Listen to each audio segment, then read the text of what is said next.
this has been floating around the internet as well. There is a lawyer in California who is on TikTok, and he's filming his clients right out of court. You know, hey, we just got you off your third DUI.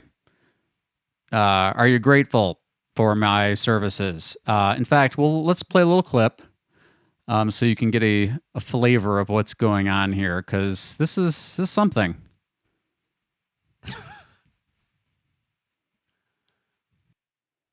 All right, we just got out of court in beautiful Newport Beach. We're here on a second-time DUI. My great client here was pulled over. He had double the legal limit. He was actually at 0.18 blood alcohol content. He had 13 nanograms of cocaine in his blood. They found an empty vial of that also. He was looking at 150 days of county jail out here, and we just crushed it. He's going to do how much Crushed jail? it. None. Zero jail. Zero jail. Everybody's proud, and super happy. After a year, he's going to be all done with this case, and he can move on with his life. So thank and you so much. any Appreciate future it. employer who would like to hire this gentleman now can take this all into consideration. Let's go. So, Conrad, here we are. TikTok. And really, you know, we're going to talk about in the lens of TikTok. It's on TikTok. And, you know, we should say, in the wonderful world of the internet and human nature, his videos are exploding. He's getting tens of thousands of likes and comments and tons of pub. We've seen some other podcasts and video content covering the topic. In fact, I even saw he's getting a ton of coverage. Yeah, he's even getting a couple links out of this. So, you know, for the SEO people out there, his SEO team's super proud. So what do you think, Conrad? Is this a good way to market your practice on TikTok? Well, I'm going to take the counterpoint here because the back and forth is important, and I want to give the counterpoint. This reminds me very much of our good friend, the Texas Law Hawk, which makes almost every lawyer who I show that to, all of his stuff, want to kind of retch. And I'll tell you a couple things. One, Texas Law Hawk, the branding on that, his ability to actually build a brand, whether or not that there's any affinity, you feel any affinity to that brand is immaterial in my mind, because there are people for whom do feel a really strong affinity to that. And he's doing that. He's doing that very well. He's leveraging, we talked about dark social the other day, he's leveraging other people to share his brand and who he is. And most importantly, from a pure, smarmy, scummy marketing perspective, I remember when we were building, this is early on in my career in legal, 2006, maybe 2007. We did a lot of research around what do people want to know about their lawyer when they are choosing to hire a lawyer. You know what the number one thing was? It wasn't responsiveness. That's what they look for in a lawyer. The number one thing people want to know about a lawyer is their win rate. Right? And here's this guy using his own clients. And I will use the phrase using his own clients because he is absolutely using his own clients. We can get into that. But he is using his own clients to talk about what everyone wants to know from a criminal defense attorney, which is, what is your win rate? Well, it's sort effective. of. He's sort of talking about win rate. I mean, I'm sure he's not doing TikToks for the times he screws up. Yes. So sure. Yeah. But to your point, he's definitely publicizing results with his client there. Who's nodding along as he outs their criminal charges. So here, good points here. And, you know, all publicity is good publicity. Here we are talking about him. No such thing as bad PR for link building, right? Let's go. Let's go. Crushing it. Right. You know, so we'll get into the taste factor. But yeah, here's my big difference though between your example with Texas Law Hawk. Texas Law Hawk's doesn't have his clients up there.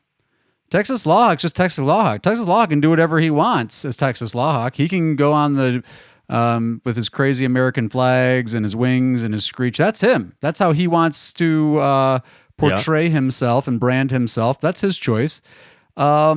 These are like, lawyers, there's this old-fashioned theory that lawyers should be doing what's in the best interest of their clients. Now, in California, and I'm not a legal ethics expert on California legal ethics, but my quick read of California's rules of professional conduct say, you got, because you're one, so there's an issue of like some of the stuff he's talking about.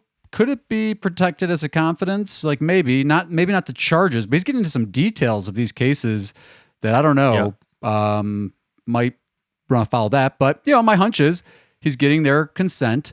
Is it informed consent? Is he like, hey, we're going to step out of the courtroom. Are you okay if I pull out my phone and record you on TikTok?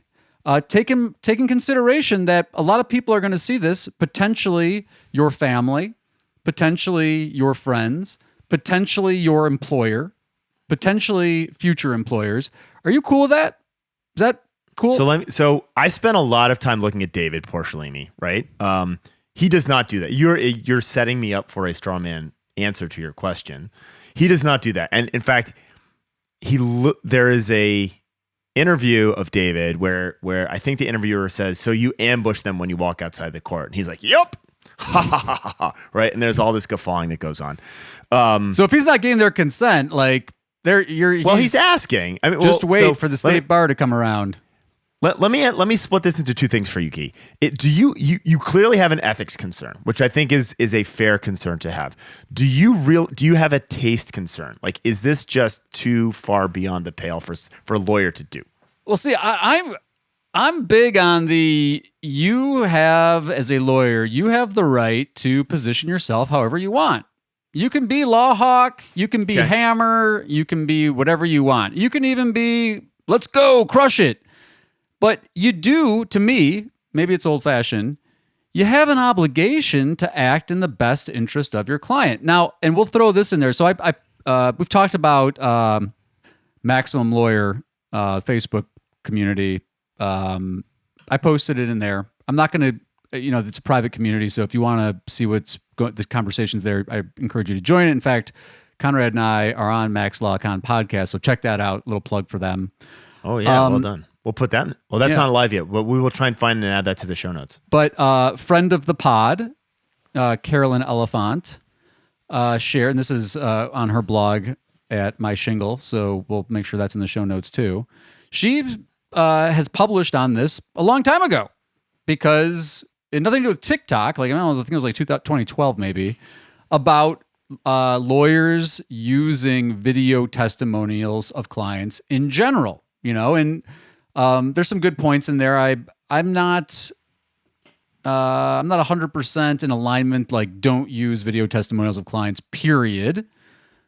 But if you're going to, you got to be doing it in a way that isn't going to undermine the best interest of clients. So what does that mean, right? Because it's a gray area. I mean, this one's I mean, should you not review your lawyer on on Google then? Right. I think that's the spectrum. Right. I think that's the question at hand. And I think I don't want to. I can't speak for everybody. You can hashtag LHLM on this one, and you can join the Facebook groups, or on YouTube you can leave some comments because I'd love to hear from you, lawyers and everyone. But let's just go through a couple of these examples. Example number one.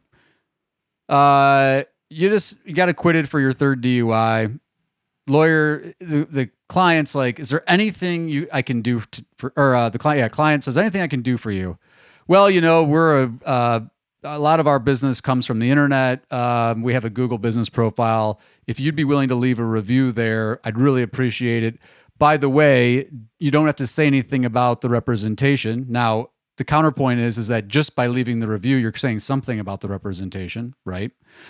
Issue, of course, is that in the competitive landscape, direct-to-consumer lawyers, if your business is on the internet, people expect to see reviews there. And this goes back to some of the stuff even that you talked about at Avo, where it's like there's a serious dilemma between what's in the best interests of the client and the lawyer's marketing. And so, so anyway, so review online, the client takes it on their own volition, decides to leave a review. Client made that decision. Okay, fine. Video recording. Yeah, but 19 times out of 20, they're being asked, right? Right. Client's The own question volition, is, the fine. ask is the issue. And, and by the way, in some states, as I read the rules, I think it's South Carolina, if you claim your Google business profile, even if you don't ask, if someone leaves a review there, you're responsible for the content on the Google business profile, the way I read that the was rule. one of the bars early. Many of the bars had that problem with Avo. You claim your profile, you're responsible for the reviews. What? Welcome to the internets, right? Well, welcome to bar regulation as well. Right. Thank you, dear state bar regulator. Oh, we got to go back to that. Yeah. Yeah. Dear state bar regulator, please don't watch David Porcellini's videos and use that to guide your decision-making factors. Right? Yeah. So anyway, so the interesting thing. Go ahead. Well, so the taste thing, like, look, it doesn't really matter what I think about the taste thing. The best interest of the client, I think that's really at the issue. Now, from a marketing standpoint, here's some other things that I don't know if this gentleman has considered. How many friends, we're going to talk about referrals coming up here. How many other lawyer friends that are referrals is this person making, right? Because, hey, the TikTok crowd loves this guy. You think all the other California lawyers that might be willing to refer him business or other people in professional context? Now, you might say, that's not who he's marketing to. Who cares? He doesn't care about 100%. referrals. No, I think this is, so we're going to talk later about, like, ironically, we're putting these back to back. We're going to talk about referrals later. I'm going to guess that Porcellini's referral from the legal industry is close to zero, if not negative, right? Like, don't if it was work with anything, David it's probably Porcellini. not as good He's now. going to put you on video, right? Like, that's probably happening. Having said that, you guys want to find a way around the pay-per-click games? Right? Those huge expenditures, you're running criminal defense. I think he's in Los Angeles, I think. Yeah, okay. Let's have people on TikTok do your marketing for you, right? I'll be curious to see if one of these clients doesn't say, hey, you know what? This is false light publicity. I mean, again, I don't know what all the rules on that are because I haven't practiced law in 400 years. But, hey, you kind of ambushed me on this. And it's all over the web. The New York Times is doing a story about it. And here I am. With my vial of cocaine, and I can't get a job now. Thanks, lawyer. So here's the thing. I mean, we're doing this as a podcast. You have to recognize. I'm going to describe this for you if you haven't seen it.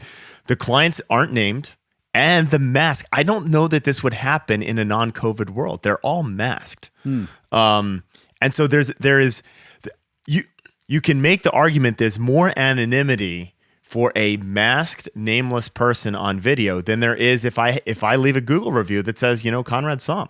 I'm going to throw one more angle on this one before we go to our next segment. I wonder how this is impacting him in court. The judges are going to find out about this guy. And, judges are supposed to be impartial, right? Doesn't matter if you're the law hawk or you're the TikTok person.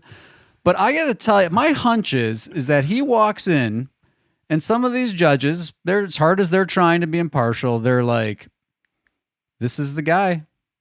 Well, maybe it's not even the judge either. It's just the prosecutors start getting tired of being made to look like morons, right? Like we are no longer taking anything for Porcellini's clients, right? And again, best interest of the client now, right? So that totally valid. So my first thoughts were that when I saw this, and the second was, are these really his clients? Right. That would actually be the best if they're all actors and it was just like, I didn't disclose that they're actors. No. Someone placed that to him and said, listen, there's no way, and you'll see in a lot of the comments and stuff, like, there's no way, this is sarcasm, it's satire, these are actors, these are his friends. He says no. Yeah. Well, the problem anyway, if he's doing that, it would still be misleading, I think, under California's rule. Well, yeah, so you're going to the ethics side. The actor thing would be super bad. The ethics.